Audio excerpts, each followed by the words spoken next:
Welcome back. Friends, neighbors, and in some cases strangers came to each other's aid during Irma and approached soon after she left. But when it comes to fixing roofs or water damage and other things, you need professionals. The problems are that professional scammers and con artists are out there all too willing to take advantage of Suncoast residents battered and bruised from living through Irma and picking up the pieces afterwards. And joining us for more is Lieutenant Brian Gregory of the Sarasota Sheriff's Office, Brian Oglesby of the Better Business Bureau, and our own consumer watchdog ABC7's Jerry Zivick. Thank you all for joining us. I want to ask you all this question following Jess's story.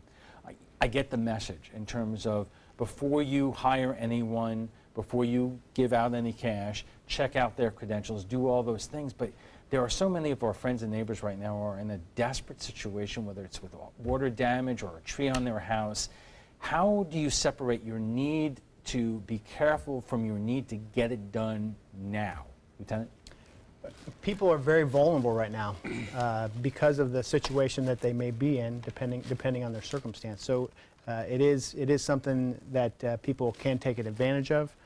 However, the need for them to get it fixed should not, they shouldn't put themselves in more danger, or because we don't know what kind of, you don't know who you're letting through that door. If you have some water damage, who are you letting through that door? If you just let anybody come in who maybe unsolicited comes to your door and asks for help. Well, let me ask you a question. What do you know about a person if they do have a state license or local permit?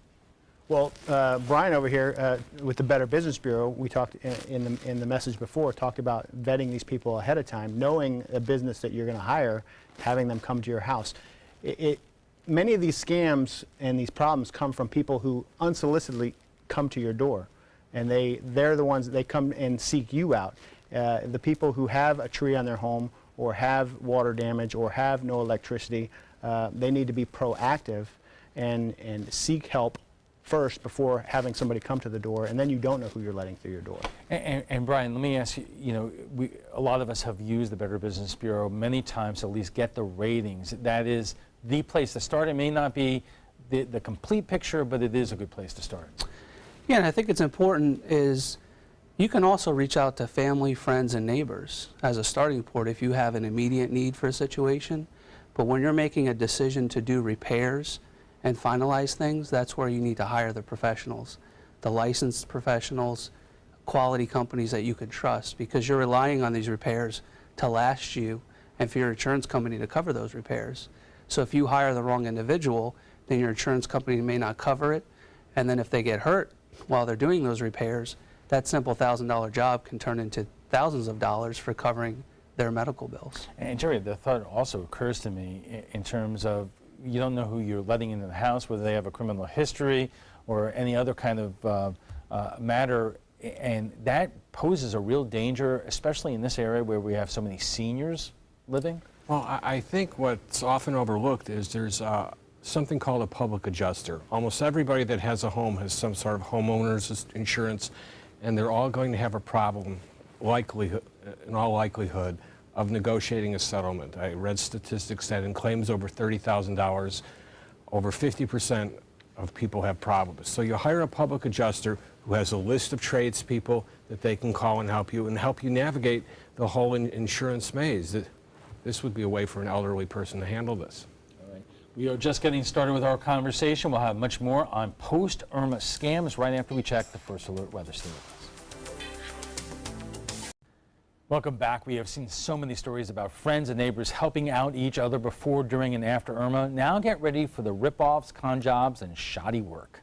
Joining us for more is Lieutenant Brian Gregory of the Sarasota Sheriff's Office, Brian Oglesby of the Better Business Bureau, and our own ABC7 consumer watchdog, Jerry Zivick. So I was telling you folks during the break that on 75, I've been seeing a lot of out-of-state trucks coming in, like water, restoration and so forth.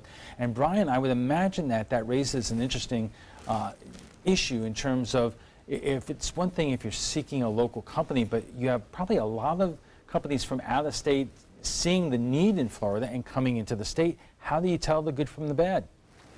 Well, if you're checking out if it's a good company or not, that's where you do your homework and your research. You go online, you search the company, you add the word review or complaints to see what other people are saying about those companies.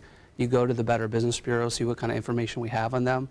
But more importantly, depending on the scope of work they're doing on your home, are they licensed to do that work on your home in Florida?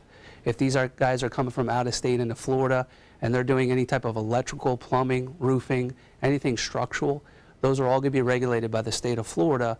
And these local licensed contractors know the permits that have to be pulled, know the regulations that are intact to do the right repairs to your home. Well, who is out there making sure that these companies are doing the right thing?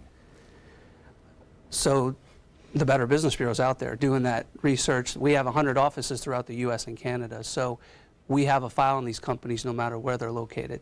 So if these companies are doing shoddy work in other areas, the Better Business Bureau has a network and information on these companies.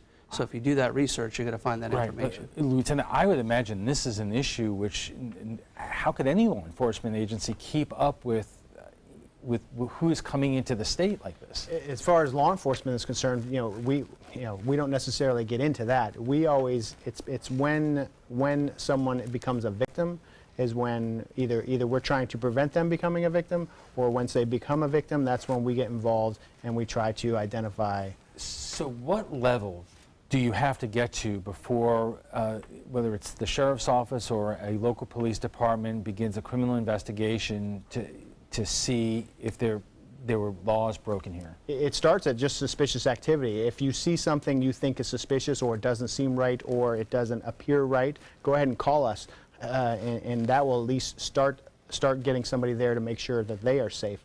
If you've already been a victim of a crime, you make the report through the sheriff's office or your local police department. Make your report, and it will be assigned to a detective to follow up to try to identify who the suspect was, identify if we have a crime, what type of crime that would be, and then go forward with prosecution. Jerry, there are so many of our friends and neighbors right now who are going to be dealing with insurance claims there, and I'm looking at a staggering pile of papers in front of you, which really is reflective in terms of most of our insurance policies.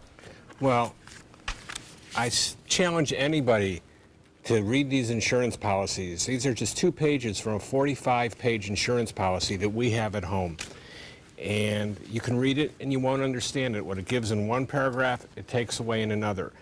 The way around this is you want to be in a situation where if the agent says you're covered for flooding, well, a lot of times you need a special endorsement for flooding, and then it has to be hooked up with FEMA. Or if it says your lanai is covered, a lot of times the lanai is excluded. Almost every policy has a special hurricane endorsement, where you thought it's $1,000 deductible, it's really $8,000 when there's a hurricane. So whoever sells you this policy, you should write them a letter. Dear Agent X, you said that I'm going to get flood insurance, wind insurance, everything that they represented is in that policy, and send a cover letter to say I'm buying this insurance based on that. Do you suspect there are a lot of people out there tonight who are going to find out the hard way that they are not covered for what they thought they were? I think it's human nature. You want to try and save money, so you're going to hear what you want to hear what the agent said. I think a lot of times, because these policies are so difficult to read and understand, that the agents sometimes themselves don't understand. So that's why you have to cover yourself, because if the insurance company's not covering it, then the agent has insurance. Let me ask you all about another issue, and that is charitable giving. And I would imagine there are a lot of people on the Suncoast, after what happened in Houston with Hurricane Harvey, wanted to do what you could do in terms of giving to charities. Now, it may also pop up, even though we are basically the victims of Irma. Charitable giving and fly-by-night charities has always been a real problem that I don't know if this state or any state does a good job in terms of keeping up with real time. Is that your experience, Lieutenant? We don't see a whole lot of that. I think one recommendation that I would say is stick with a charity that you know is reputable, has been around a while. If it's an unsolicited contact from a charity you don't know, it makes it very hard to vet that charity, and I would stay with, encourage viewers to stay with somebody who they know. I would imagine the names are already popping up, because of Irma or because of Harvey, that these would not be charities that you would know prior to this, because even if the intention is sincere, if you're dealing with this hurricane or the last one, it would be a new entity. What do you do aside from, the Lieutenant is saying only give to charities that you know of, but when these other organizations knock on your door or send you mail or give you a phone call, you're shaking your head. Yeah, the people who are knocking on the door, you can't. In my opinion, you can't trust those people necessarily. It's very difficult because you don't know them. You can't vet these people. And don't be afraid to ask questions. I mean, don't go with the buzz and what's out there. Anytime there's a natural disaster or a buzz happening in the media, scam artists are going to see that as an opportunity to take advantage of consumers in all different industries, whether it be charity giving, contractors, etc. You as a consumer have to stop for a minute, think about what offers being made, what's being asked of you, and do a little bit of homework and research. Ask questions of the contractor or charity. The ones that are legitimate are going to be transparent. They're going to provide you with the things that you need, and they're going to give you that information so you can make an informed decision. And that's the important part of it. You have to ask questions as a consumer. There are a number of issues in dealing with hurricane recovery that are really not the jurisdiction of the sheriff's office or local police, but broader in scale in terms of price gouging and so forth. How good has the Attorney General's office in general been in terms of going after, whether it's gas stations that are overcharging or other manufacturers of things that you need to have that the prices may be way out of line? The Attorney General's office has set out statistics that said that they have received over 8,000 complaints of price gouging. And that's an extraordinary number of complaints. How they'll ultimately go after it and prosecute it, I don't know. But it's, people will take advantage. This is the perfect storm for the scammers to come out. I was reading a statistic about Harvey. There's over 500 domain names that were taken out with the name Harvey in it. So you have to suspect everything. Don't ever click a donation. If you get an email soliciting, don't open that email. The Need Today will also be available in a day or two to make sure your money is going where you want it to go.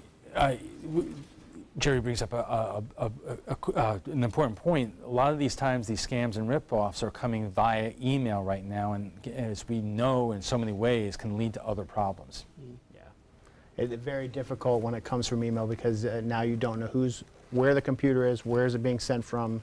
It makes it very difficult for law enforcement for any kind of prosecution purposes. It's a long process. Okay, we have to take a quick break, and we'll be back with final thoughts when we return. Our guests join us right now for final thoughts. So, Lieutenant, let's start with you. From a law enforcement perspective, what do you want people to know now as they basically put their homes and their lives back together? Yeah, the message I would say is that, and the sheriff's office would like to say, is that in this time, people are very vulnerable. It's now time to heighten your awareness to some of these scams that could people could come and take advantage of people. So heighten your awareness. If you see something or if you think that something is occurring right now, if you feel like there's suspicious activity going on, make that phone call.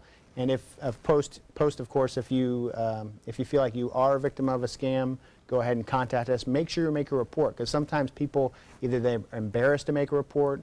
If they've done something wrong, sometimes they don't want to report or they don't want to be bothered. Make the report. Sometimes your report could be the missing link to link other crimes together to solve a case. So, Brian, that raises a really interesting question. How busy has your switchboard been for the last week or so since we've been coming out of this? Are you seeing a pickup in the number of people both reporting problems or at least trying to check out companies? Well, right now consumers are calling us more than ever before, and that's what we want them to do. An educated consumer is going to make the right decisions. And reporting scams, consumers need to be the hero. The best defense against scams is reporting it, letting other people know about it, and the more people know about it, the less people fall for it. Better Business Bureau has a product called BBB Scam Tracker. You can search it online, you can report it online, and we're going to gather that information, see what scams are happening in the community, and then we can get that back out to the media, we can get it out to law enforcement, and we can help get that information out there. And Jerry, you made a good point to us during the break in terms of crowdsourcing. All these things do pop up there. A lot of it is good, some of it is not. What does crowdsourcing do?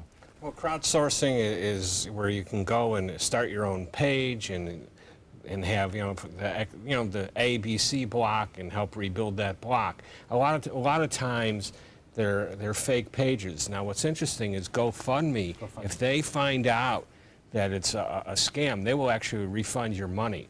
So if you're going to do crowdsourcing, you might want to do something that's on a GoFundMe page. Thank you very much, gentlemen. Before we go, we want to share with you some thoughts about Friday's show. A lot happened last week in Washington. President Trump doubled down on his comments about Charlottesville. He spoke with Democrats about a deal on DACA and touched down in Florida to witness the damage left by Hurricane Irma. We went to Facebook to find out what you thought about the president's 34th week in office, and here's what some of you have to say. Elizabeth says, I think he is doing great. Others seem to forget he is not a politician. Do you know how great it is to see someone not groomed generation after generation to be a politician? And Mary responds, you are right, he is not a politician. Now he is. He is a very immature, spoiled man who refuses to rise above the petty comments and act like a president. And Janet gets the last word tonight by saying our country no longer knows how to have a real argument without name-calling or learning to accept that people have different views. It's sad. Well, if you'd like to join the conversation on tonight's topic, just visit our Facebook page at facebook.com/mysuncoast.com.abc7. And FYI, you can watch past discussions. They're on demand. They're available on Apple TV, Amazon Fire, and Roku. We want to thank all our guests for being here tonight. Lieutenant Brian Gregory of the Sarasota Sheriff's Office, Brian Oglesby of the Better Business Bureau, and our own ABC7 consumer watchdog, Jerry Zivick.